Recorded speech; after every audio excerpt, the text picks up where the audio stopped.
Hello! Welcome to Unicorn Princess Tarot. So ito ang ating astrological reading.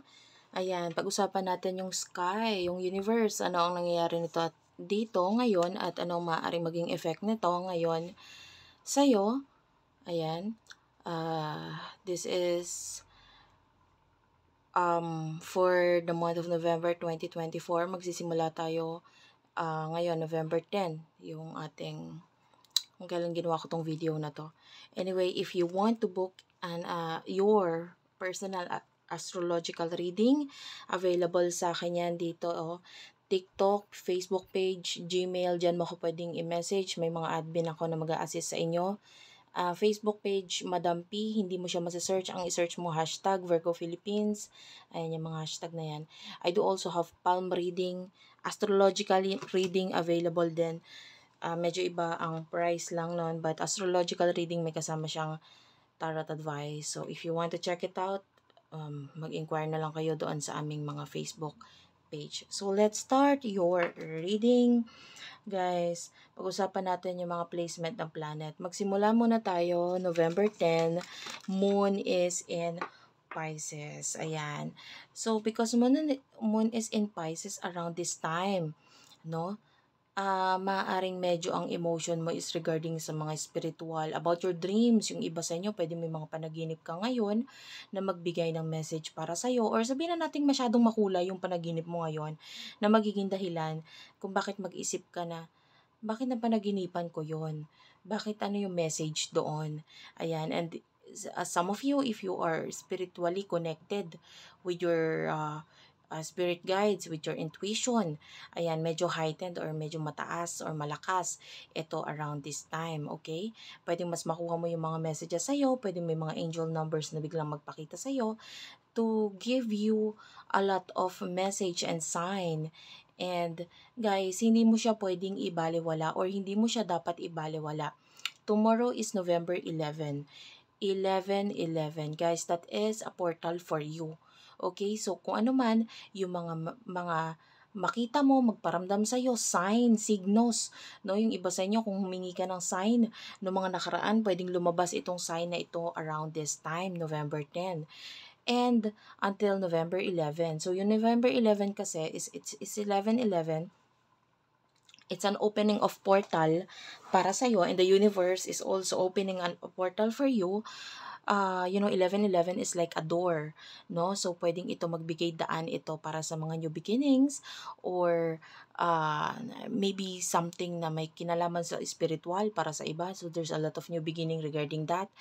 And medyo mas magkakaroon ka ng message kung ano dapat mong simulan sa buhay mo, ano dapat mong gawin sa buhay mo, and regarding the things that you really do like in your life, pwedeng ito mag-manifest ito at makita mo ito around this time, November 10.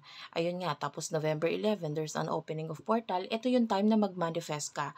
If you do have wishing paper, this is the right time na gawin yon.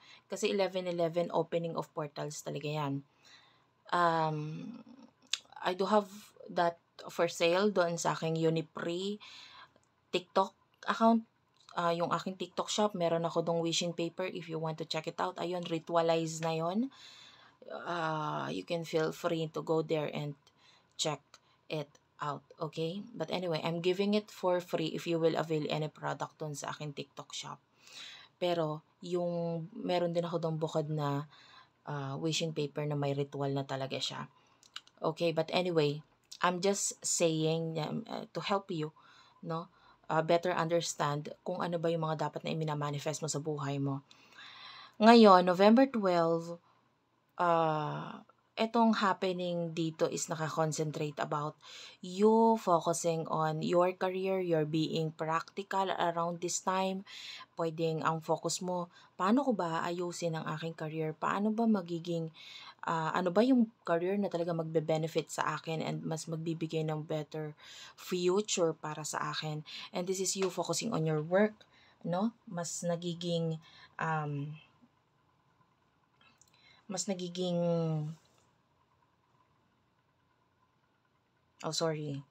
Yung Venus kasi dito sa aking chart is nasa Sagittarius pa, so it will go to Capricorn. So, ayan, yung pag-ikot ng Venus na yun papunta sa Capricorn, it's going to make your life focus on maybe business, especially nandyan din si Pluto. So, papaalis na si Pluto sa Capricorn Pero, but anyway, maybe there's a lot of transformation na gagawin mo pagdating sa iyong career. Major transformation para sa iba.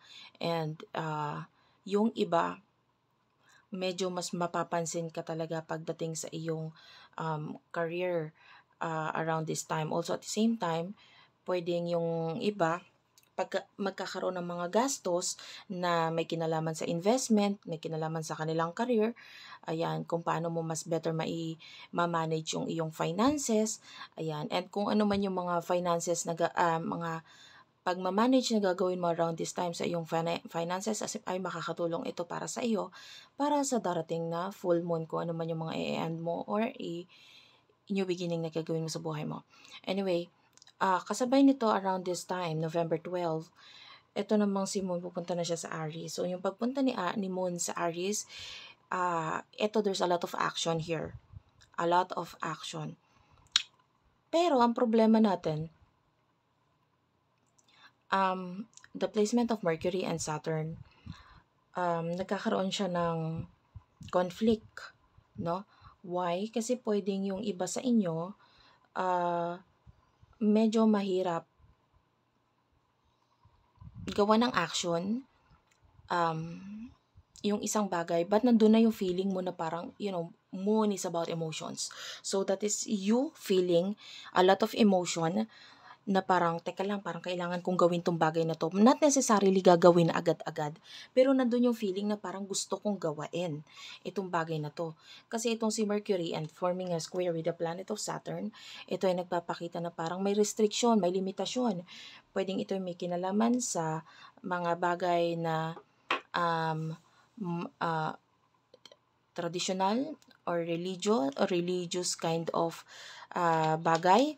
Ayan, maybe yung iba may kinalaman sa spirituality. Ayan, pwede may mga malaman ka regarding sa messages with regards to your spirit guides, or if you are, kung may kakonect ka or may mga tarot readers ka nang napapag-readingan, whether ito ay general reading or private reading yung iba, no?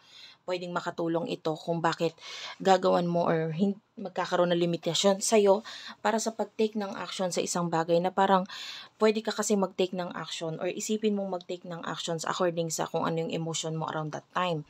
Pero, problema lang because there's the help of this Mercury forming a square with the Saturn, pwedeng hindi mo magawa yung mga action na yon, pero nandun, nasa loob mo na gusto mong gawain ito.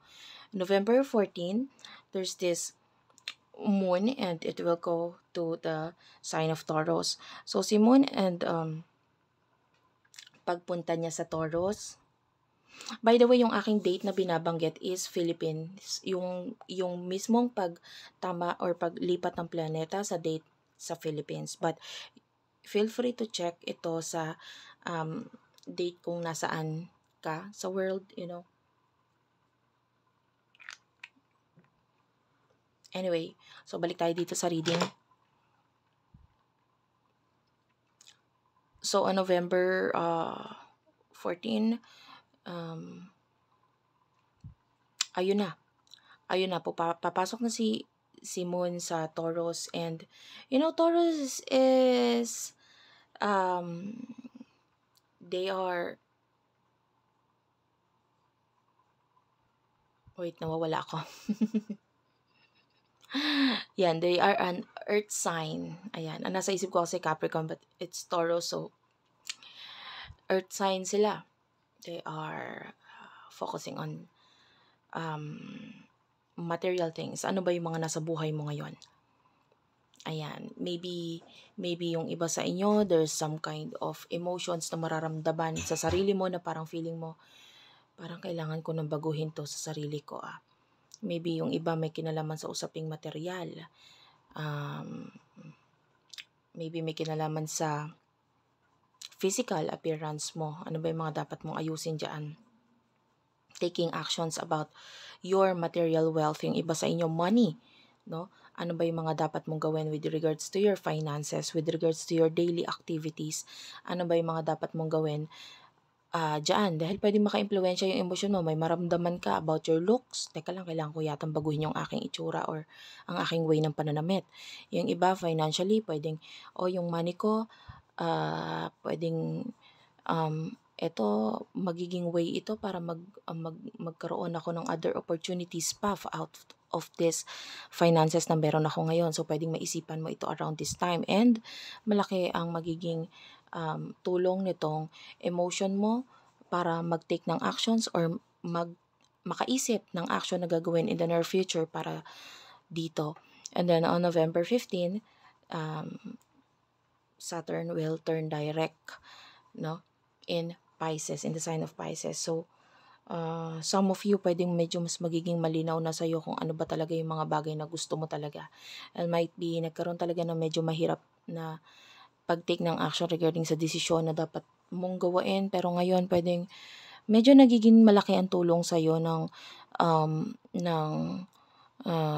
spirituality, ng dreams, ng mga messages, ng mga signs. And if you have already contacted a astrologer, tarot reader, malaki din ang nagiging tulong nila para magkaroon ng direksyon ang sarili mo kung saan ka ba talaga dapat pumunta. Ano bang career yung dapat hine-embrace mo at hindi mo itinutulak sa sarili mo?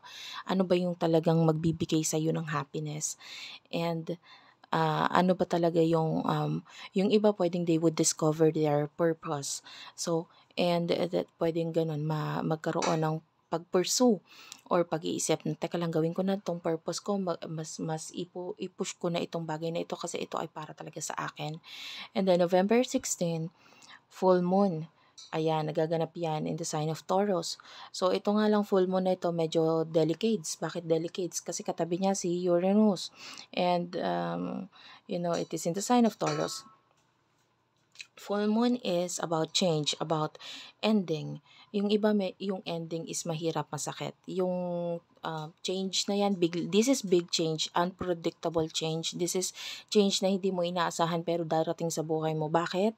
Kasi kailangan yung changes talaga at yung ending, nangyayari yun, kailangan yun para magkaroon ng new beginnings, new opportunity para sa buhay mo. Okay, maka-enter yung mga bagong tao, bagong opportunity sa buhay mo. So, the ending is necessary para mas magkaroon ng maayos na future para sa'yo. Dahil maybe, kung ano man yung mga nag-end na yan sa buhay mo, nag-end na yung purpose nila sa buhay mo. Kumbaga wala ka nang, natutunan mo na yung mga lesson na dapat mo matutunan sa bagay na yan. Now, it's time for you to, focus on the new beginning, and may mga changes na possible mangyari around that time. No, maybe it has something to do with money, maybe it has something to do with relationship. Yung iba, maybe may kinalaman ito sa buhay mo, no? Some kind of acceptance na kailangan mong gawin sa buhay mo, and there's a lot of big change dito. And at the same time, around this time, November 17, Mars, ayan, the planet of action, courage and brave. Ayan, brave, pinakamatapang na planet yan, nagte-take ng action talaga yan. It's forming a trine with the North Node. So, dahil dito, and at the same time, si Sun, okay, is forming a trine with the Neptune, the planet of Neptune, on November 17. So, yung trining na yan,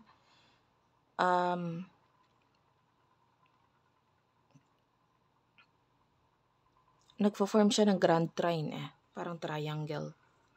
Anyway, itong placement na ito, pwedeng ito ay mas magkaroon ka ng linaw regarding your dreams, the one that you really want in your life, your spirituality. And then pwedeng magkaroon ka ng actions about that. Medyo magiging mas madali sa'yo yung pag-take ng action regarding sa bagay na yan. And if something or someone is connected to you spiritually, kasi ito, mas nakafocus ito sa usaping spiritual. Dahil ang focus mo around this time is maybe around secrets, yan, pwedeng madali para sa'yo na makita yung mga sikreto ngayon, mga bagay na nakatago, mga mystery around this time, may kinalaman sa spirituality, ayan. So some of you pwedeng makapag-take ka ng action regarding that, and it will be an easy kind of action. May or a person or a situation maybe in the past ang magre-resurface around this time, and that could help you better understand kung ano yung mga action na dapat mong gawin regarding dito sa past person or past people na ito sa buhay mo or past situation. On November 20, si Pluto papasok na siya sa Aquarius. This is the pinaka slow-moving planet. So, yung pagpasok niya sa Aquarius, it is in 0 degree. Yung completely pagpasok niya is mga around January. But anyway, still in 0 degree. Pagpasok niya sa Aquarius, I mean, this is sobrang laking transformation. Alam mo bakit? Kasi, dahil slow-moving planet to, si Pluto, ang itatagal niya sa isang sign is mga nasa 20 years. Okay?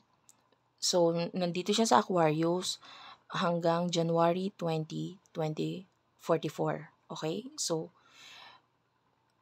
Pluto is a planet for transformation. A lot of transformation is going to happen to you in this area.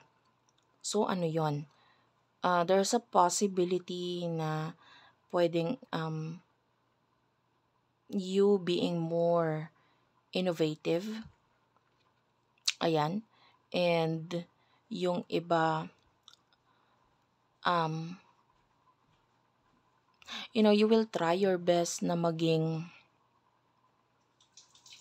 mas better at i-embrace yung changes na nangyayari pagdating sa'yo, especially with regards to your friends, with regards to the group of people around you, and big change din pagdating sa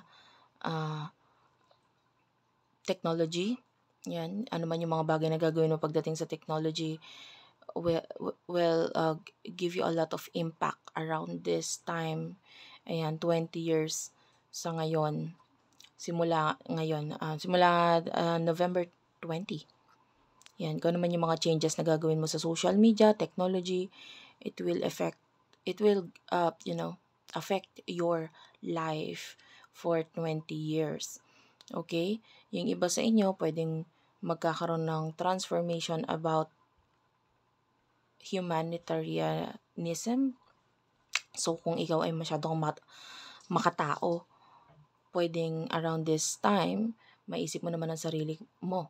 No, hindi naman pwedeng laging sila, ako naman. Hindi naman pwedeng laging bigay ako ng bigay, ako naman. And then yung iba naman sa inyo, if you are someone who is inclined talaga, or yung purpose mo is to help other people, around this time, pwedeng magkaroon ng transformation about that, 20 years.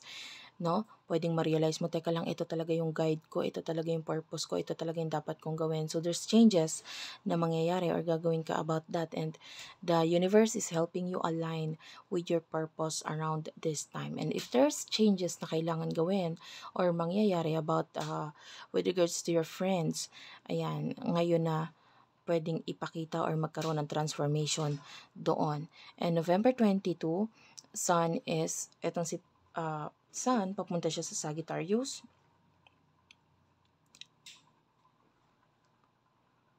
Okay? And also, at the same time, nagkakaroon siya ng magandang placement na, with the planet of Pluto. So, yung iba sa inyo, pwedeng maging madali rin para sa iyo magkaroon ng transformation dahil malaki ang maitutulong sa iyo ng social media. Malaki ang may tutulong sa iyo ng higher education. So if you are focusing on in your with regards to your studies, ayan, gusto mong matuto pa, mas malaman pa yung mga bagay na may kinalaman sa pag-aaral, may kinalaman sa spirituality, yan, maybe even astrology and tarot, yan, pwede. Medyo malaki ang itutulong sa iyo nitong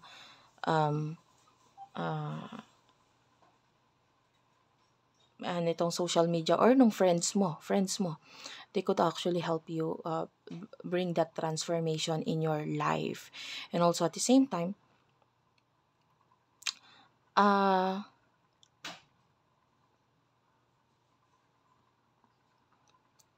nakikita natin kasi yung formation ng aspect nitong Venus and Saturn, ito ay pwedeng magiging mas focus ka pagdating sa kung ano ba yung mga responsibility mo, ano ba yung mga dapat mong gawin, ano ba yung mga dapat mong unahin.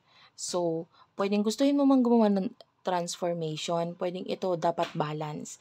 Hindi pa rin dapat naiiwan or hindi pa rin dapat kinakalimutan yung mga responsibility. 'Di ba? And yung iba sa inyo, lalo na if you need to do or to, change your looks pagdating sa kasi ito ang career ko.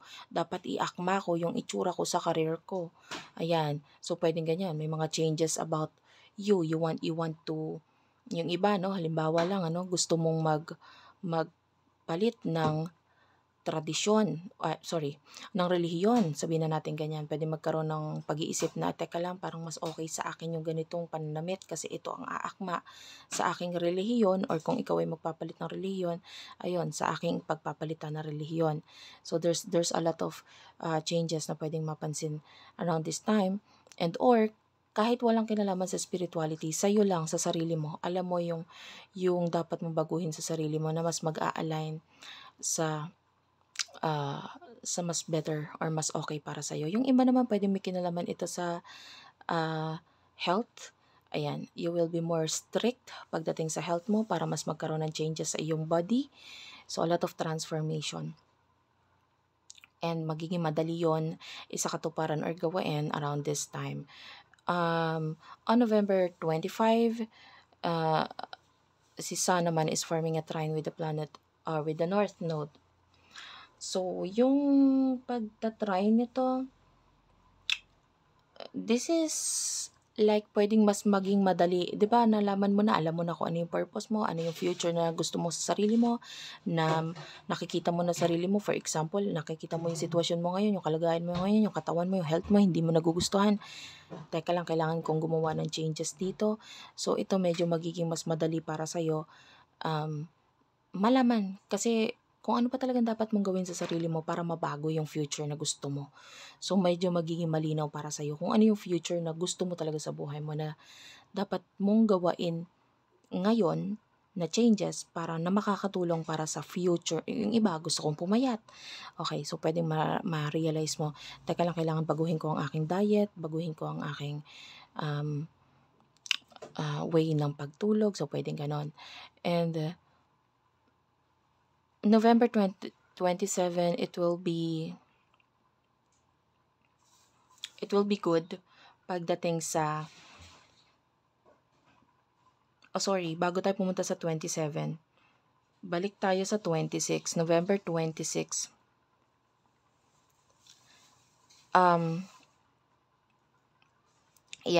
Venus is forming a square with a black moon, Lilith, and Mercury is going retrograde. When Mercury is in retrograde, medyo mag-ingat ka lang, kasi there's a high chance of pakikipag-away, communication na hindi maganda, problem with technology, problem with the cars, or the use of transportation. Pwede may mga delayed flights, delayed na lakad, delayed na schedule. Ayan, yung iba pwedeng yung way mo na pakikipag-communicate ay maapektuhan, ma-misinterpret mo yung pakikipag-usap ng iba sa'yo, or yung pag-deliver mo ng message sa kanila, ma-misinterpret nila. Kaya high chance yung pag-aaway. Also around this time, hindi magandang mag-sign ng mga contract. Hintayin mo na lang na matapos yung retrograde sa Mercury bago ka mag-sign ng kontrata. Pero yung iba,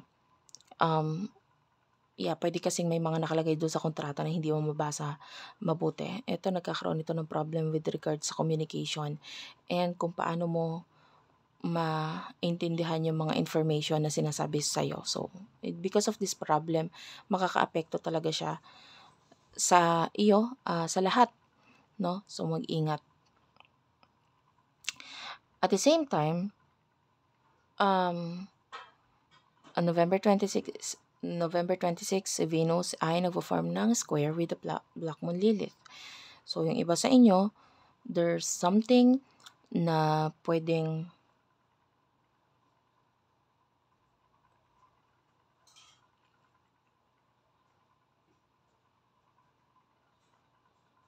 wait lang. Yeah. Ito pwede mag-create ng problem, especially those people na may partnership. Yan. Yung iba sa inyo, because the Lilith is in Libra.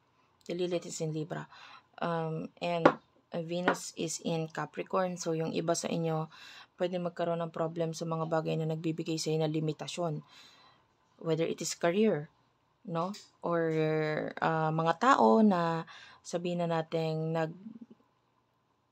maybe your boss or someone who is in authority. Ayan. Dahil dito, kung sino man yung mga tao na susunod sa'yo sa buhay mo, pwede magkaroon ng problem between you and them. Lalo na yung iba, kung magkarelasyon kayo, kung sino yung mas na susunod sa inyo, there's a possibility November 26 ang pag-aaway or hindi pa kakaintindihan sa inyong dalawa. Dahil nga merong retrograde. Hindi lang doon. Mga tao sa paligid mo, ayan, mag-ingat. Pwede magkaroon ng pag-aaway, pagkakagulo. And at the same time, pwedeng magkaroon ng feeling mo, especially if you are with a partner, business partner in a relationship, or partner pagdating sa career, o boss, ayan, pwedeng maiba yung tingin mo sa kanila. Kasi nandun yung feeling na may mga bagay kang gustong gawain sa sarili mo, or talagang feeling mo dapat ito yung gawain, or ito talaga yung gusto mo. The Black Moon Lilith is a rebellious energy yan. So, pwedeng there's something na gusto mong gawain, pero itong mga taong ito ay against sa iyo, and then there's a possibility na magkaroon ng pag-aaway dahil dito. Kasi sila ang gustong masunod, or meron silang mga iginigiit na gusto nila, pero alam mo sa sarili mo kung ano yung dapat, kung ano gusto mo, ano yung tama. And then, some of you, pagdating sa career, pwedeng, there's something here na hindi mo magawa because maybe you want to be more like yourself.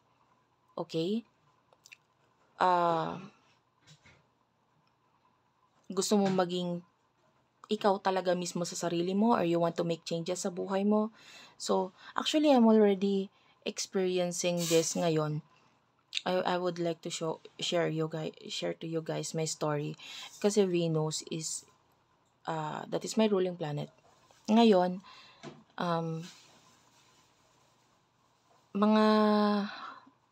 mahina ako sa years, guys. Pero meron akong business kasi it's about plus size clothing, and doon marami akong clients or maraming customers na talagang tumatangkilik sa akin because I am the one who is modeling the clothes. Kaya lang nagkaroon ng transformation sa katawan ko sa akin, so medyo lumiit ako. Yung plus size is hindi ko na siya pwedeng i-model ngayon because actually I cannot consider myself ngayon na ganun na ka-plus size. I am like ano na lang, hindi ko na sasabihin ko anong size, but anyway, of course, mas magandang tignan kasi if the one who is modeling the products are those really are plus size, para mas mag-resonate or mas makita ito ng mga clients, And yeah, that is what is happening ngayon sa akin. So, but anyway, pwedeng hindi ko magampanan ngayon yung responsibility of me modeling my own product. So, but I actually have a another plan doon, which is of course to hire a model na maggagawa noon sa akin. But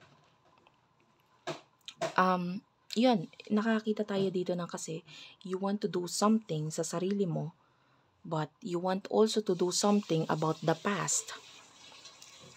Especially the Lilith is forming a conjunction with the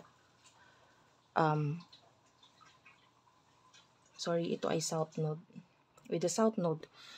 Ayan, so dahil doon, may mga bagay kang gustong gawin sa nakaraan na hindi mo magagawa because of what, maybe kung ano yung work mo ngayon. Okay, if you are currently working and then mayroon kang gustong balikan in the past, pwedeng hindi mo mabalikan itong past na ito, past people, past situation, dahil sa kung ano yung work mo ngayon. Medyo nagkakaroon ng conflict doon. Yung iba naman, pwedeng a person, if you are you want to do something with regards sa person sa past mo, medyo nahihirapan ka na makipag-partner, na bumalik sa work na ito, na maybe kung love related, because the Venus is a planet of love. Okay, gusto mong balikan itong person na to in the past, medyo mahihirapan ka kasi there's this formation of square with the Venus in Capricorn. So maybe may nasusunod sa iyo kung bakit hindi mo maisakatuparan yung bagay na gusto mong gawain, which has something to do with the past, which has something to do with partnership. And yun ay dahil ito man yung gusto mong gawain, may nakikita tayong conflict sa kung sino yung may power over you. Okay? So, sana malinaw na yun. And on November 27, Sun is forming a trine with the planet of Mars. So, nandun yung talagang alam mo na kung ano yung gusto mo or dapat mong action na gawin. Yung iba sa inyo, pwedeng you will be more creative, you will be more mailalabas mo yung creativity mo, yung talent mo, yung skills mo around this time. And if you are working or yung career mo has something to do with you being in the spotlight, ayan, medyo magbe-benefit ka dito, no? Medyo, alam mo yung si Sun para yang spotlight, tapos tumutok siya or tumuro siya. Maganda yung pagkakaturo niya or pagkakatingin niya doon sa planet of Mars, which is the planet of action. So ikaw ito na nagtitake ng action regarding the things na may kinalaman sa Leo, which is the zodiac sign na may kinalaman doon sa talents, skills, and whatever you have or you want in your life na maipakita. Yung iba hobby, no, pwedeng this is just a hobby, pero pwedeng magsha-shine ka dyan sa hobby mo na yan. So, kung naman yung mga gagawin mo November 27, definitely mapapansin ka ng tao dito or mas magsha-shine ka dito. Okay, gamitin mo itong opportunity na ito.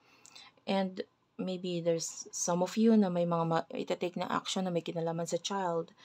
And yung iba, pwedeng you and your child, you will, pwedeng magkakaroon ng skills, hobby together. Ayan. Yung iba sa inyo, pwedeng magkakaroon ng transformation between the relationship of you and the child. Pwedeng mas mapapansin mo yung mga bagay na ginagawa ng child mo around this time. Kung ikaw ay may anak na, pwedeng makita mo yung skills niya, talents niya, kung saan siya magaling. And maybe some of you will focus on that. Yung iba naman sa inyo, it could also be bad in a way na pwedeng kung may mga bagay na ginagawang hindi maganda yung child mo, mapansin mo rin yung mga bagay na yun. And pwedeng ikaw ito na magbibigay ng limitasyon, or you will heal, or you will try to talk to this child or children kung anong dapat niyang gawing action or dapat niyang ayusin sa buhay niya para maayos yung kaguluhan na yon or hindi magandang action na yon. Okay? So, around November 28, si Venus, it's forming a square with the asteroid Chiron. So, yung iba sa inyo na maaapektuhan talaga nung pakikipag-away or communication. Wait lang.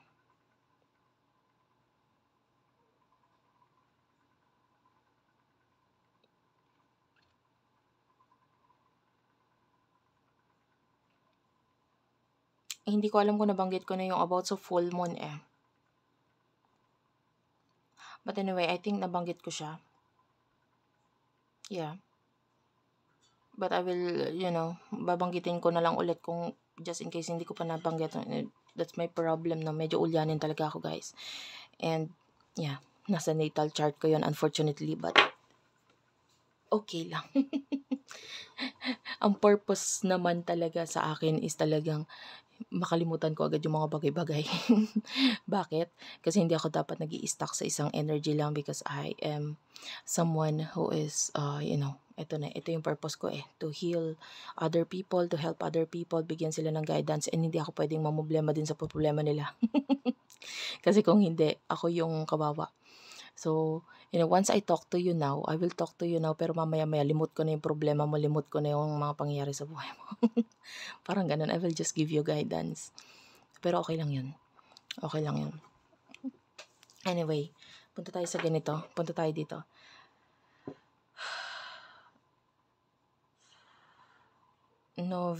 Full moon. Okay, full moon. Nag-uulyanin. Full moon is about changes. Full moon is about transformation. Full moon is about unpredictable change na pwedeng mangyari around this time. And, it's in the sign of Taurus. Alam mo, si Taurus at saka si Uranus, hindi maganda yung pinagsasama yung dalawang yan. Alam mo kung bakit? Para kang nakakita ng toro or bull. Taurus is a bull na parang nakakita yan ng telang pula. And then, Uranus is a planet for big change. So, parang pasugod talaga yan. And the full moon is about your emotions. So, pwedeng there's something na may kinalaman sa emotion mo ang maging dahilan kung bakit magkaroon ng biglaang ending sa buhay mo. And, some of you may kinalaman dito sa money, may kinalaman sa love, may kinalaman sa beauty. Yan, if you want to change something about your money, yung iba big transformation na hindi maganda, yung iba maganda. 'Di ba? Dati pinanghihinaan ka ng loob, hindi ipupush ko 'to. Hindi wala nang hiya-hiya ngayon, itutuloy ko 'to. So yung iba ganun. Yung iba naman maybe you are not confident about your beauty, your face, or whatever you are pinagkakitaan, Yung iba, ay hindi, kahit nakakahiya or kahit ito ay gagawain ko to, ipupush ko ito. So, may ganun tayo nakikita dito. This is you taking actions according sa emotion mo. Okay? And this is really helpful para pagdating sa'yo. So, sabi ko nga, gamitin mo yung opportunity ng 11/11, November 11, to open this portal is open for you to manifest new beginning sa buhay mo. Pero in order for you na magkaroon ng new beginning, kailangan i-end mo yung mga bagay na i-end. Okay, sa sarili mo. Yan, sabi ko nga, tanggalin mo yung hiya, tanggalin mo yung mga dapat, yung pag-iisip ng mga negativity. Mag-focus ka sa positivity. Okay, so November 28, Venus is forming a square with the planet of Chiron. Sorry, it's not a planet but rather an asteroid. So ito,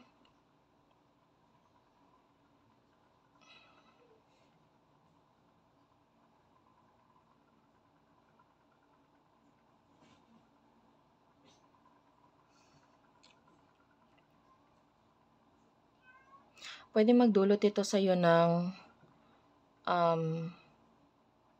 you healing from something na pwedeng mahirap for you. Venus has something to do with love and beauty.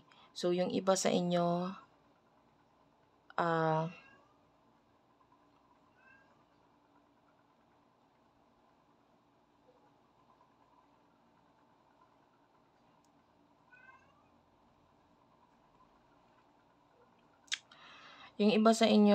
this could mean medyo mahirap para sa'yo mag-heal sa isang bagay na pwedeng may kinalaman sa health mo, sa sarili mo, because maybe kailangan mo pa rin i-consider yung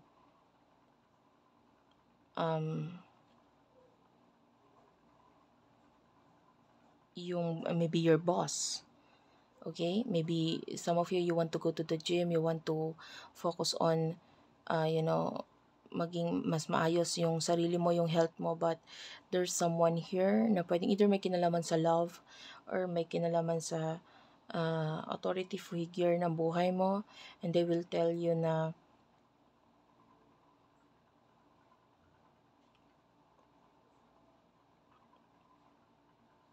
or work mo, ganyan, kahit hindi yung boss mo mismo, yung work mo, pwedeng hindi mo magawa yung mga bagay na gusto mong gawin na may kinalaman sa healing sa sarili mo. Okay? And at the same time, pero nandun yung gustong-gusto mo mag-take ng actions dito eh. With regards to a child, there could be problem. Ayan, high chance of pag-aaway or hindi pagkakasunduan with a child. Or meron ka mga action na magagawa or gagawain na hindi magustuhan ng mga anak mo, especially if they are already adult children.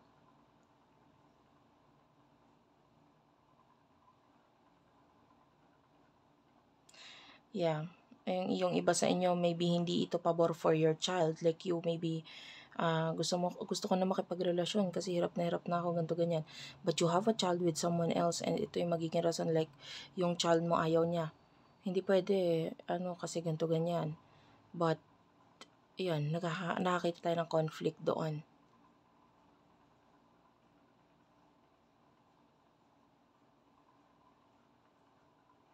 Pero ang focus mo kasi is to heal. You want to heal. You want to take actions regarding healing. Ayan, yun yung nakikita natin dito. Na parang mas gusto mong mag-heal muna. So, gagawin mo yung mga bagay na hindi man gusto ng iba para sa'yo, pero ito yung para sa'yo, ito yung para sa sarili mo. So, medyo magkaroon man ng conflict. I can see you taking actions regarding dito. Kasi, alam mo, the Mars, it is in Leo. When Mars is in Leo, ang thinking mo rin, or ang isip mo rin, is parang bata. Ano ba yung parang bata? Hindi ko naman sinabing talagang literal immature ka, but rather yung action mo ngayon is nandoon sa mga bagay na may kinalaman sa talagang gusto mo as a person. And yung bata, pag talagang may ginusto yan, gusto niya yan eh. Magte-take ako ng action, magalit man kayo or maging hindi mo man magustuhan tong action na to, wala akong pakialam na I will do this. This is what I want. No? And mahirapan ka man napilitin itong mga taong ito na gustuhin yung mga bagay na gusto mo, but I can see you still pursuing this thing dahil maybe ito yung mas magbibigay ng growth para sa'yo. And yeah, talagang mas isinasaalang-alang mo around this time, month of November, yung mga bagay na talagang emotionally attached ka dito sa mga ito.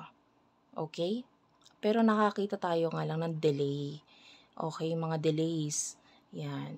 Pagdating sa situation, career, na gusto mong balikan sa nakaraan, medyo ang hirap kasi may delay.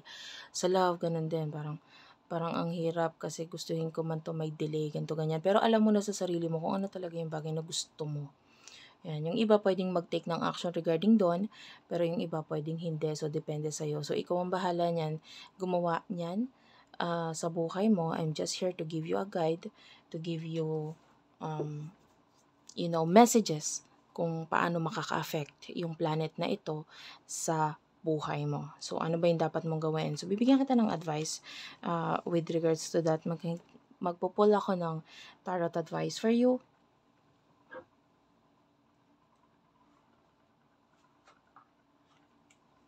I will be using this deck. Ano yung advice para sa iyo?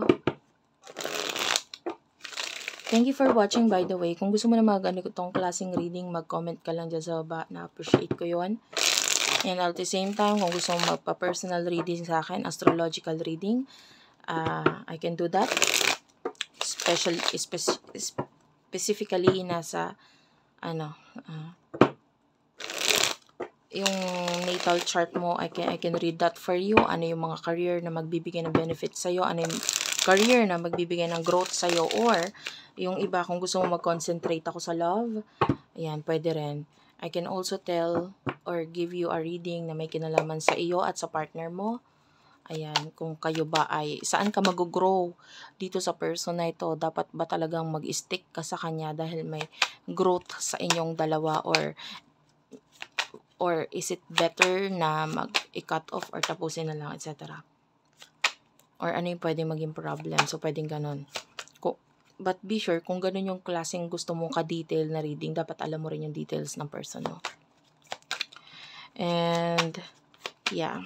Palm reading available din yan. Mag-inquire ka na lang doon sa unang binigay kong details sa unahan ng video na ito. So, the advice for you do have here the Ten of Cups. Yeah. The advice for you is there a relationship, connection, situation na hindi ka na masaya? Maybe it's about time to cut this off. Kasi hindi ka na masaya dito eh. You're no longer happy. You no longer feel the feeling of partnership, or hindi mo na nakikita yung sarili mo 5 years, 10 years na nandito ka pa sa lugar na ito, pwestong ito, relasyon na ito, sitwasyon na ito. So, kung ano man yun, hindi ka na masaya dito, you have to find your own happiness with the Ten of Cups. This is you. Ikaw lang nakakaalam na makakapagpasaya sa'yo. Six of Wands is here. You need to be more balanced. Kasi ang daming opportunity sa'yo with the Nine of Cups. Pero para ma-achieve mo or makuha mo yung opportunities na yun, of course, kailangan mo munang alisin ang sarili mo sa bagay na hindi na nag-work para sa'yo. And ito lang yung nagbibigay ng stagnation sa buhay mo. You can be happy in your own way. You can be happy in the future. Pero of course, kailangan mong i-accept yung mga bagay na magpapalungkot sa'yo ngayon. And sabi ko nga, one of the makakapagpalungkot sa'yo is has something to do with an ending. And with the King of Cups, just follow your heart. So thank you for watching. I love you all and bye-bye.